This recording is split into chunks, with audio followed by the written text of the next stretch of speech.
What's up, everybody? Welcome to another episode of the Surf and Sales podcast. I am one half of the dynamic duo of the Surf and Sales Summit and the Surf and Sales podcast. You can find us at Surf and Sales, SALES.com. What's up, Richard? How are you? Good to see you. I know, man. You've been on vacation. This is your first one back since you were on vacation. I haven't even caught up about that yet. So Yeah, I I checked am out. good. I am good. I'm glad you checked out, right? You needed that break for sure. Everybody, please take your vacations. They are absolutely necessary and required. Yeah, you know what else is necessary and required once you get back? What's that? Suffering through absolute hell. Yes. Because now you have to do all the work that you missed when you were gone. Yes. I told you before you left, I said, Yes. and this is for everybody, when It's you true. go on vacation ahead of time, set the first day back in the office that Monday as blocked out like you're still on vacation. Don't let people take that time, because then you can get caught up on all this stuff and not feel frustrated. And of course, I gave that advice to Scott apparently too late. No, you didn't give it too late. I just failed is really what it is. I failed. Right. That's what it is. Well, we're going to be joined today Richard by won, Scott 437. That's right. That's right.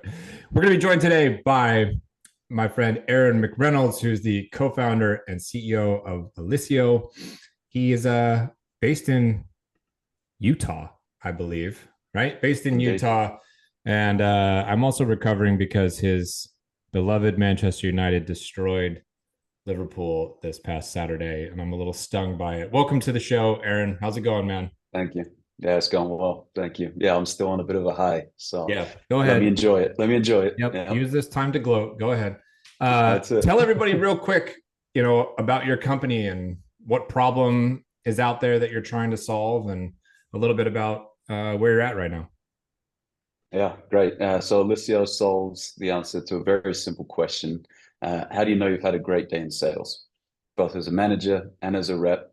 Been in B2B SaaS sales for about 9 years. I always try to answer this question with a spreadsheet in my career, a point framework per se. And after doing it in a spreadsheet for 9 years, we decided to go and build a product that could solve for that. Can you give one to Scott for free?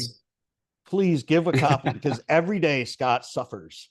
He could close 100 grand a day and still tell me how bad a day he had in sales. That's all of us, right? That's it. That's why we try and do this. So I found one of my tribe, Richard. Found one. Yes, but tribe. He's solving the problem. Yes. Let him tell us more of how he's solving the problem.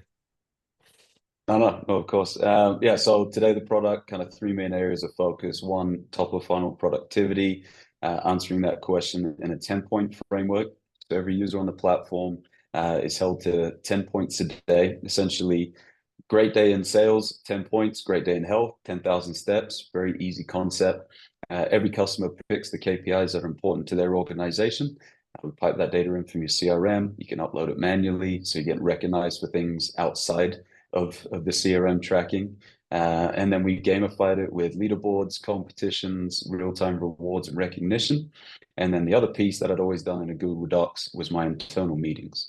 So one-on-ones, pipeline reviews, pips, etc. All of that is tracked and archived in the platform to help managers be even more efficient and increase their span of control. So that's the platform today.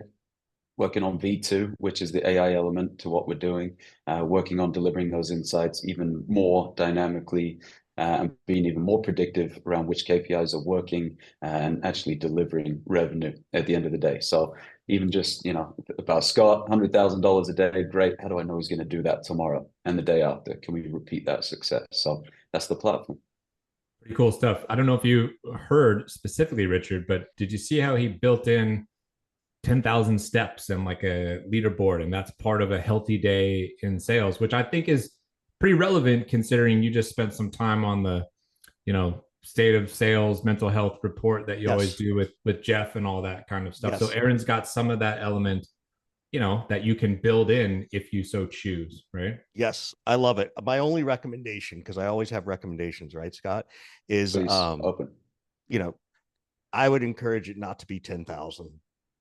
Right? There's only so much somebody can get done. And I think the data out there says that to see a noticeable healthy difference, it's like 6,000 or 7,000. Like 10,000 was just a good marketing number when they came up with it. So, because my concern is if we don't accomplish these things on a daily basis, are we then reinforcing a negative mindset, which could be Richard's mindset? Like, I sort of focus on this negative stuff, particularly on the mental health side of stuff. So that would be my first question. That's a good question for Aaron. It's like, how do you balance that? Leaderboards can be good, but can they also be demotivating? And how do you, as a manager or leader, strike that balance appropriately? Yeah, I think it's a great question. And for us, I think 10 points, simple to digest, easy to follow. I think, you've seen it before in sales. There are going to be top performers. There are going to people that come in and want to get 12 points every day. There are people that are going to struggle to get their 10 points. The aspect of the coaching and the training within the platform is exactly that, Richard. It's, hey, Scott's only getting 6 points every day. Instead of firing him or letting him go by the wayside, how can I encourage him? Where can I train him? Where can I coach him? And the weighting of the points that we allocate is flexible down to the individual.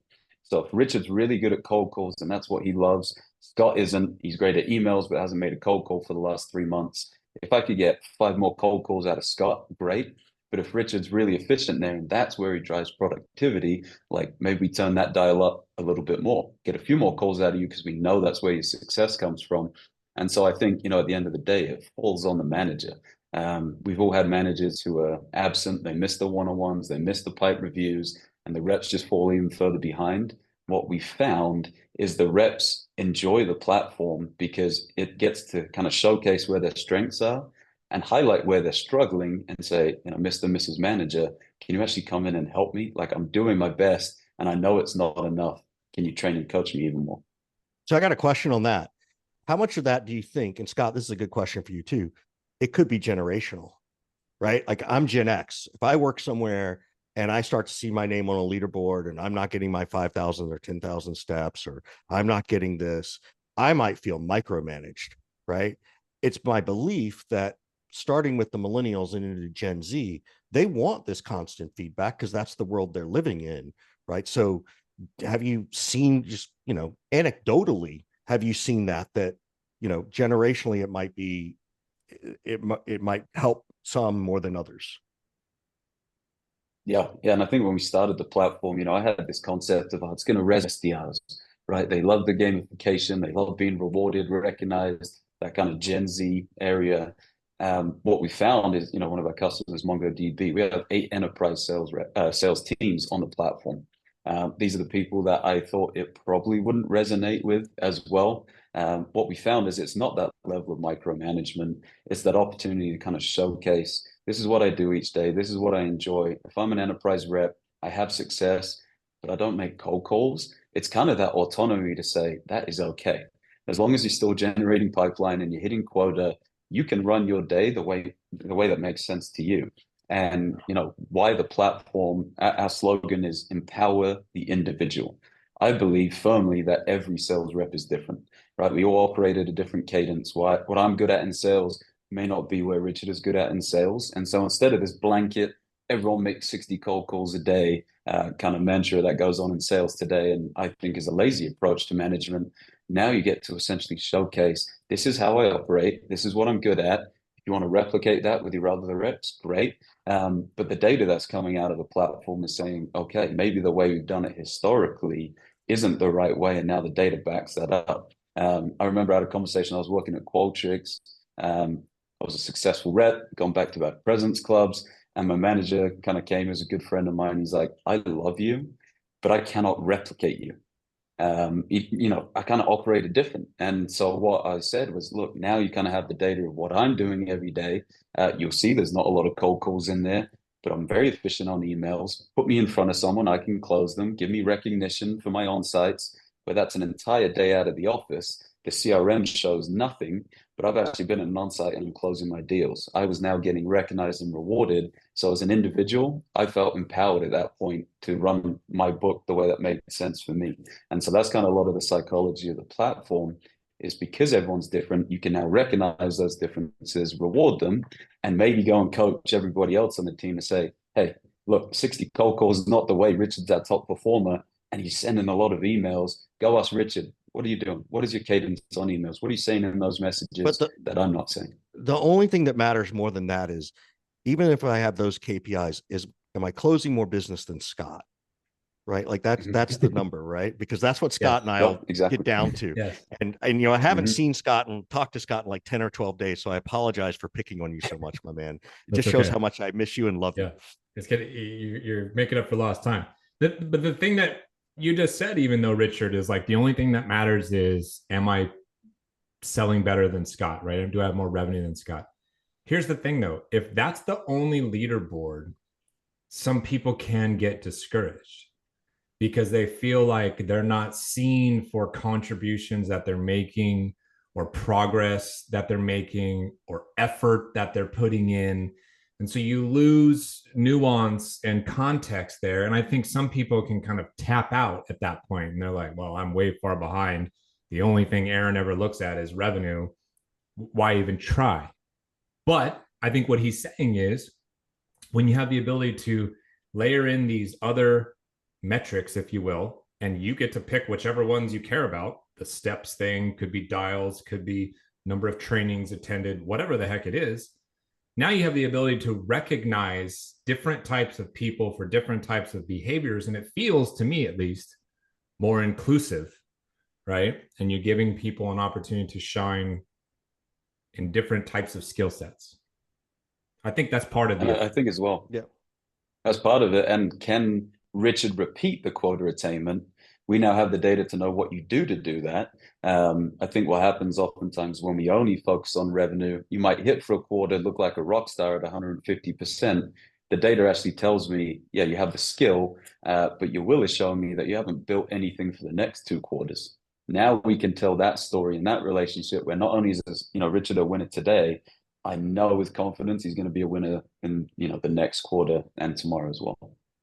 But how do you, and maybe this is the other thing I like about this, is that to some extent you can also use your platform to explain to upper management how unrealistic the goals that they've set are. Right now you have that evidence that says, now the math that to back that up. Yes, exactly. And so I'm curious, have you run into that, and just in general, in your experience, how have you ever even told a boss if they didn't have those numbers, right? Or maybe you always had the Excel sheet, but how do you go back and tell the executives that the numbers are off? Yeah, it's great point. So we had a quadrant system when I was at Qualtrics. You lost kind of 10% of your number based on cold calls. And like I mentioned, I'm always transparent about it. Like I didn't love cold calls. I was never an SDR. I stepped into my first role as an AE. So I kind of missed that cadence piece for the outbound call motion. And so I would always I hit 7 of 8 quarters in a row in a company where only 23% of people hit, but I didn't make the cold calls. So on that quadrant, I was always really kind of negative to it because I'd be in the top, but I'd be left of where I should be because I had this negative 10% missing every single time just because I wasn't making cold calls. And so that was always my story, and my pitch to management was, hey, I'm good at what I'm doing. Let me show you why. Here's the data to kind of back it up. Maybe we need to rethink the fact that 10% of this, report is based on cold calls only. I'm good at emails. I'm good at XYZ. Let me showcase that. And so that for me was a bit of a battle. And then when I stepped into leadership, I try to run my team that way of, you tell me what you're good at. I always kind of implemented the spreadsheet at the beginning in a one-on-one and said to the rep, what do you think your strengths are? Oh, I'm really good at emails, so I don't make any cold calls. Okay, great. Let's trial it. You show me that is true. And then if it's not, then we go in and, kind of drip some cold calls into what you're doing every day and see if turning that dial is going to get a little extra productivity and performance out of you. What we've done with the platform now is we built it with the reps in mind. We did not build this platform for RevOps. Obviously, we sell it to RevOps, and that's part of that story, but we built it for the reps. Did you ask? I like the hallelujah. I was just saying hallelujah. It was built for this. It was built. Oh, he for said the reps. hallelujah. Okay. Yeah. So yeah. Well, having been a rep, you've gone through this experience, and these pains are very real and familiar. Mm-hmm. Leaderboard concepts have been around for a long time, though. Whether, you know, I wrote it on a whiteboard 20 years ago or a spreadsheet 15 years ago and shared it, and there's been a few iterations since then. Where do you see the leaderboard kind of category going? You mentioned that you're working on like V2 and then I'm sure V3 and whatnot of the product, and you know, AI component is coming into play. Like, where is this kind of category going in your mind? Yeah. I like personally, I think the leaderboards piece of it is very secondary in nature, right? Like I think that's always within salespeople to be competitive. Base that we're good. A lot of ex-athletes in the sales world, like that competitive nature is always within us. And so we have some customers who are like, I need a leaderboard on a TV screen across the sales floor. And then I have others, and they're like, oh, we don't. Sure, it's great. Nice that it's in there. That's not really the driver for why we want the product. But I think that that competitive nature of salespeople, I don't think it's going away. And what I found is, you know, I went and I sold for Okta. The day I joined, COVID kind of hit. We were the last people out the building in the Bay. Never saw anyone for a year and a half at Okta. And I always kind of felt disconnected. That kind of sales floor culture, energy, etc. To me, that disappeared overnight. And so for me, the leaderboards and you know the little pieces of recognition and rewards felt to me like a way that I could connect with a team that maybe I didn't know that way, that well. And so, you know, part of what we're trying to do with the platform is give some culture back to the sales floor. Like have that energy, have the excitement. Every time you book a demo, have it go to Slack, get recognized, get rewarded. And the people that maybe aren't hitting revenue and getting rewarded at the President's Clubs and the QBRs, they get some recognition for the hustle. It's like, hey, I know I'm not hitting yet, but I just booked 3 demos this week. And to some reps, that's as big of a win as hitting 150% of quota. And so I think that culture piece of the leaderboards and the gamification is there. But I don't ever lead with that as the primary value of the platform.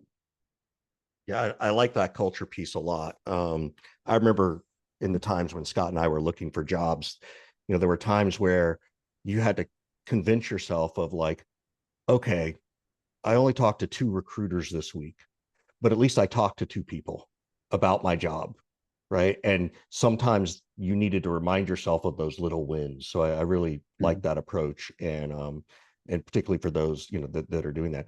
I want to shift topics a little bit, right?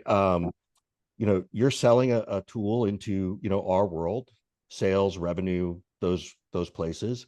2023 was tough, right? Everybody just shut the budget down, and it sounds like the budget is getting trickled on a little bit. But what have you learned about running an organization when you run into that hard no budget excuse, right? Like, what are a couple of takeaways you could give? Well, I guess I have 2 questions. One, is 2024 getting easier than last year? Unless last year was super easy for you. And what are some of the takeaways you have from your experience of these downturns? I see it as a blessing and a curse. So our first round of funding was October 22. We kind of did our first real round in June of 23. We were selling a concept at the beginning of 23. We were selling, you know, an early product for the second half of 23. And we were able to go get 20 customers. But your point on budgets disappearing or gone, absolutely. So how did you let's press there for a second. How did you get 20 customers in 2023 on, and not in a negative way, vaporware, right? Like you're selling a dream, you're selling the idea, right? I mean, if Scott was your advisor, I don't know if he is, then I know that that's how you did it, but because he's good at that. But how did you do that in one of the toughest markets to sell? What were you able to clue in on with your customers that built that trust? Yeah, I try again. I've always sold like try and be simple. And so we'll go in, we'll talk to these organizations. The first question I ask is, what tools do you have today? Clary, going out with your Salesforce, 8 tools get named. Okay. So you know that you had a good day today. You know you had a great day and your sales reps did what you asked them to do. Not really. Okay. Did you know that they did that yesterday? No, not really. Okay. If I could give you visibility and transparency into that, and then tell you which leading indicators are going to drive success and revenue, would that be important to you? Yes. Also, I like to say, is your sales team bigger or smaller than it was last year? Almost every single time smaller. Okay, so you're doing more with less. So now you need to drive a little more juice out of every single lemon. If I could help you do that, would that be of value to you? Yes. Okay. So kind of those two things off the bat, we still tie to revenue. And so I don't think it's a nice to have. Like to me, that's a need to have. You still have to hit. Numbers haven't changed that much. You now have less reps to go and do that. This kind of problem of productivity in a remote sales world, in a difficult selling environment. That's why I say like there's pros and cons to when we started. But you know, I think attaching to that narrative, yes, we're tied to revenue, we're tied to productivity, we're tied to performance, and not all is well. I think it would be harder to sell this product if everyone was hitting 100% of quota because everything is okay, but everything is not okay right now. If we can help you and show that increase, is there value? Yes. And so we tout a 32% increase in productivity across our customer base. The last POC we ran was 96%. 96% increase in productivity from cold calls all the way to revenue generation. And so that story, I think, is a difficult that sales story leader to should have tell. been fired. So if they got a 96%, Scott, who hired that sales leader? You must have. Must have been your. That's amazing. I think the most interesting thing that Aaron just said was that you could make the argument that it's harder to sell in good times because everybody's doing good, therefore nobody thinks that they need anything, which is a total reframe of the way everybody has talked about the industry and the market for the last year. Right? I love that. Yeah. So is it easier this year than last year? And I'm asking it economically. I get the sense of, hey, you got funding, so you got a little bit of runway. You have some customer stories that you can now tell, which was probably a little harder last year till you got a couple of those customers. Is it hard, as you see people spending and not spending, is it easier to have these conversations, or is it, no, it's the way it's always been, I still got to prove myself, et cetera? Yeah, I think it's still tough. I don't think everyone's wallets have just opened up just because January rolled around for a new year. Like it still feels like everything is under scrutiny. Our outreach efforts at the VP of sales, CROs. But every single conversation we have is at the end of the day, it falls on the CFO's desk, right? And that wasn't always the way 5 years ago. The budgets are so tight right now. We have to go in and say, hey, we can replace a tool. Hey, we can show value, an increase in productivity, which leads to an increase in revenue. Like we still have to prove those things out. And so, unfortunately, we run POCs because you have to in this day and age, right? So we'll run a 2-week POC. That's new. Hey, what was your performance? Yeah, I've never been a POC seller before. And so I think that's new, is where I want to touch it. I want to play with it. I want to see that it works before I just go and spend money on it, which I think it was easier back then where it's like, I got all this discretionary budget. It's the end of the year or the start of the year. I can just go spend it. So now you still have to prove value to every purchase. So, I think I know some answers around this, but I like this. What was the mental hump to get over? We got to put a lot of, resources into some of these POCs, right? That's a heavy lift, right? The theory is we all just took a deep breath as soon as you said that. And it's I see the value of it, right? I know Scott's afraid of free trials. He hates them. I don't like free trials. Yeah. Is it a necessary evil? Was it like, let's try this 3 times and see what happens? And then you were like, well, hell, we know that these are all 3 of these closed. That's not enough to, build a business, but we should keep going. Like, where did that epiphany come from for you? Because I don't think people think about it that way. Yeah, I think for us, and again, probably stage appropriate, but we were a brand new tool, brand new solution, trying to get those first customers, even customer 10 through 20, we had to prove the value of what we're doing. It's a new concept, it's a new product, we're unknown. I get that. And so it's like, hey, we're confident in the product. Let's go run it for 2 weeks. If you see an increase in productivity, let's move forward. So I And get then we that. started Like to see I those get that trials as a, converting. yeah, I see that. Like if you're a new company, I'm a big believer Yep. of like you're trading free for product feedback, stories, logo usage. Like there's tons of value there. Now that you have 20 customers, are you more, do you scrutinize how many POCs you do more now? Will Yes. you still Yeah. do them? You know, what does I think that we're doing, look so like? we have two approaches. If, some people are comfortable with a 2 week POC. For us, implementation is under 2 hours, right? And that was something we built from day one that I was just, so imperative on, was like this implementation has to be so simple. We just need to be able to turn it on and start showing value straight away, which we can do, which is why I'm not that afraid of a POC. If you don't want 2 weeks and you want a month or 2 months or 3 months, sure, let's do a 13-month contract. You can do an opt-out after the first month, but if not, like, there we go, we're already live and ready to go. But I don't shy away from the 2 weeks. We see that increase in productivity. We have a positive conversion on the POCs. Obviously, I would love to get away from that, and that's kind of the goal. But at this stage, it's working for us, albeit maybe 2 weeks added to a sales cycle that I don't love.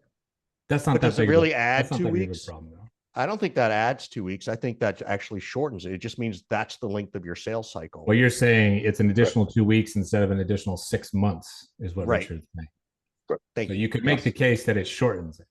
Yeah.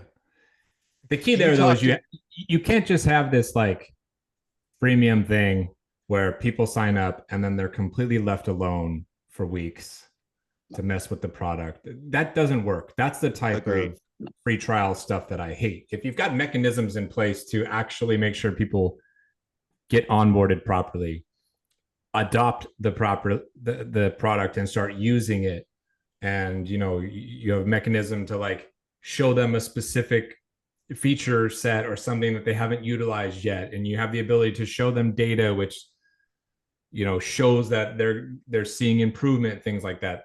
That's how you make these free trials work. Right. Unfortunately, a lot of people don't do that. They're just like, here's a link to a free trial, I'll call you in 2 weeks. Yeah. So Aaron, it's all part of the sales cycle for, oh god. Yeah. No, keep going. It's all part of the sales cycle. Yeah, I was gonna say it's all part of the sales cycle for us. It's like we won't start a POC unless you give me the data of where your performance is at right now. How many emails do you send? How many cold calls did you make in the previous month, etc. Like we need something to benchmark against to prove the value. So it's not just turn it on, go play, touch it. It's all part of kind of like getting to the close. That's almost like an instant value creator for us. Which is probably why I don't shy away from it. And I'm 100% in agreement with Scott. If you just give someone a tool, go play with it for a month, they're going to play with it for 2 days, and then you're 4 weeks behind on that sales process. So yeah, we're very involved. We book the Friday in the first week of the trial. I have to talk to the buyer. How's the trial going? Any headaches, any concerns, etc.? No, looks good. Okay, let's start talking about contracts and getting that done. So we try and use it to an advantage. As you talk to other founders, right? Assuming you have a network of other people, in terms of getting to market and growing revenue, what are the challenges you're seeing and hearing across the marketplace, right? And to a certain extent, are they all gravitating to this POC thing now that they've seen you do it? Yeah, great network. You can see I'm in a shared workspace, plenty of founders around at similar stages. I would just say that the list of challenges is long. Like there are some groups that I know where, they're doing well, revenue's coming in, great. Others where they just cannot get off the ground. And so you'll see logos off the wall disappear every few weeks and wonder where they've gone. I think the challenge is, you have to make your case attached to value somehow. I don't think there's a market right now for just nice to have products. I think we had that for a number of years. Now you have to be crucial all the way, like I mentioned, to the CFO. Like there has to be dollars attached to the product. You have to be able to prove the value quickly as well. I know we do 1-year contracts, right? And that's probably not the easiest way to sell as a startup, but I've been diehard on that since day one of like, no, let's do an annual contract, 3 years if we can. Whereas I see, a lot of people going and saying, oh, we'll do a month trial, pay as you go. And like that drop off rate, the churn rate is just so high. Brutal. And so for us, we just didn't want to get into that world. We just try to avoid that since day one. VCs are on board with that narrative. And so, yeah, we just know that from day one, we got to go prove value. I think the POCs do that. We talk to our customers probably every week at the moment, if not more. I'm on a text basis with every single buyer at those 20 customers. We're constantly getting the feedback, making sure the experience is good. The customer experience piece, I used to sell a customer experience product, so I think I'm maybe a little bit more adamant on it. But like in today's environment, if you buy a product and then that seller just disappears until renewal, like those are just not renewing either. Or it's renewal time. Oh, we've had to tack on 25%, 50% because our costs have gone up and the business is struggling, etc. So I think delivering a world-class customer experience from day one is what is going to keep us alive in a very difficult environment, and the fact that we attach the revenue and that we believe we're a need to have. But it's not easy. A part of that contract thing that's not talked about enough is how brutally hard it is to make a switch if you start with like month to month or 90 days or whatever, and then you realize, oh crap, we've got problems, we need to move to annual deals. That sea change is brutal. I don't know if you've tried to go through that before, but you face all sorts of resistance from the sales team who've gotten used to selling in this way that's like, hey, just try it out, you'll love it. And all of a sudden they've got to adjust and start selling annual contracts. It can be hell. So you might as well just, bite the bullet early on, do it the right way, even if it slows velocity. Make sure everybody that you're bringing on board truly gets it and wants to be there. So I'm with you. We've got to move towards the end of the show here and kind of wrapping up. But how we like to end every show is we say, hey, how can we be helpful to you? Do you have any questions for us? So how can we be helpful to you? Yeah. I think one, you guys have lived this world for a lot longer than I have. I've been selling for 9 years in B2B SaaS. What do you think have been the biggest changes that you've seen in your career that are most kind of relevant today in that sales cycle, the way that people are buying today versus what you've seen historically? Two big things bubble up for me. Back when Richard and I were first starting, it was probably all a numbers game for most people. At least that was the thing that you heard all the time. It's more calls, more emails, whatever, more prospects, just more, and we'd convert. And that doesn't work anymore. And you don't really hear people talking about that the same way. So you've moved away from volume based to, kind of relevant based and more strategic, and not just at the enterprise level. That approach has always been there at the enterprise level, but it's come down market, like into mid market and even into sort of SMB level size deals. So that's number one. And the second biggest change to me is the ability to work remotely and having a remote sales org. Richard and I worked together at one company, and I'll flub the numbers a little bit, but we had roughly 150 sales reps under one roof in one office. Like, I don't think that's going to happen anymore, both from in office versus remote perspective, but also actually the days of hiring sales orgs of that size are probably gone, at least for the foreseeable future. So those things to me are really massive changes that I've seen since I started my career until now. Richard? I think there's a couple. One is leadership has been exposed for lack of knowing how to be leaders. And I don't mean that in a negative way. It means that particularly in the startup world, when you get promoted, particularly in sales, nowhere on the job description is, knowing how to motivate people and have those tough conversations and all those things, which is, one of the cool things about your tool is it assists with that, right? It helps you know how to not make it personal and keep it about the business and provide some feedback, but also lets you leverage, one of the notes I took was, you manage teams and you coach individuals, right? And that's what you do. So one, there's this exposure to leadership that is now being addressed a little better. I think that's one of the changes. I think the technical skills a salesperson has to have completely changed, right? You've got to have tech skills to a certain extent just to navigate the number of tools you have. I think that's gotten better. And I think companies are finally realizing that salespeople are not data entry. That like every time I ask my rep to input a single keystroke into the CRM means they're not actually trying to talk to the customer, right? And so the ability of all these tools, right? Like I'm a big fan of Fathom or whatever that can summarize my notes and get them in the CRM. That's amazing to me because now my rep can kind of quickly look at them, go, yeah, maybe add one or two things, but the CRM is taken care of.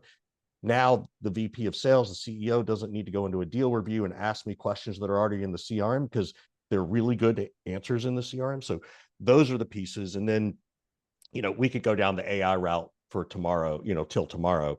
That coaching piece that's coming out of the AI spot, I think is going to be super helpful. My guess is, and you don't have to answer, is that somewhere in your tool, the new AI piece will be providing that feedback immediately to the rep of things that they could focus on so they don't necessarily have to wait for their manager to get back to them, right? Like that's, that's my hypothesis. So, because I think that's going to help too. So those are the things I've seen change and continue to see. Do you think maybe to your point, Richard, what I kind of saw as a trend is, 2 to 5 years ago, like lots of people were doing well, great sales environment. You had so many ICs that were successful as sales reps promoted into leadership because they were performing well as a sales rep. And then now I feel like you have so many managers that either didn't ever think they were going to be a manager or got there earlier than they should have, and now don't know how to manage correctly. Do you see that? That's what I'm talking. That's what I'm talking about, and it's been that way forever, right? And the definition one of my coaches gave me a long time ago is that the soft skills are the hard skills, right? Nobody has taught people how to do conflict resolution.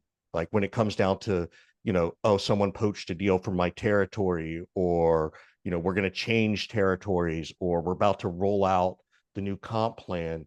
Nobody has taught these people how to be strategic listeners to still deliver the message, but create the safe space that a conversation can have, right? Nobody's taught those skills. And that to me is, and again, the good thing is that people are getting promoted and they're performing well, but the bad thing is leadership hasn't wanted to invest in those things. And I think they now understand they need to more and more. Yeah, I think I'm always surprised, we'll go into these discussions. I'll ask that question, hey, you've had a great day. What KPIs do you focus on? And the amount of people that are like, I need you to tell me because I don't know. Which kind of shocked me in this process. And for me, it'd be like, if you're selling to a team, is asking your manager how many one-on-one conversations, and I don't mean one-on-one meetings, but how many conversations a day did you have with someone on your sales team about how their day is going, right? That's, and that's a starting point to some extent. That's not maybe where y'all need to be at the moment, but that's the piece I feel is missing because nobody's talking to that, where managers are still dashboard managers in Excel spreadsheets. When I worked for Scott, he used to text us all the time because we had like 5 managers, 6 managers over these 150 people. And he'd be like, get off your CPU. Right. And for those who don't know, sales manager just wants to sit there, look at their dashboard over and over and over and do nothing. I'm like, get off your computer, dude. Go talk to somebody. Go coach somebody, Richard. Yes, exactly. Go touch grass, Richard. Yeah. That's it. Well, we appreciate you spending time with us today, Aaron. Congratulations on the progress and success with Alysio so far. Where should people reach out to you, learn more about what you're up to, connect with you, that kind of good stuff? Yeah, LinkedIn's easiest. Aaron McReynolds on LinkedIn. My email, aaron@alysio.ai. Easiest channels. Awesome. And don't you have a new website? Aaron is a smarter soccer fan than ScottLeese.com. He cannot make I'll that talk claim football all day. But... I was going to bring a flag today. I thought about You it this should have. morning. I was like, You I should should have have. just had one Listen, just to hold up. But listen, if you might want to wait until you repeat that performance before you get to that level of bravado. So Right. I'm not getting carried away. Yeah. I'm not getting carried Scott's away. going to fax over a paper trophy to you later yeah, today. yeah. That's My it. next That's LinkedIn it. post might get ugly if he does that. Right. Oh, So- I love it. All right, pleasure, man. gentlemen. All right, Thank you so Aaron. much. Thanks so much, Appreciate it. bud. Be in touch.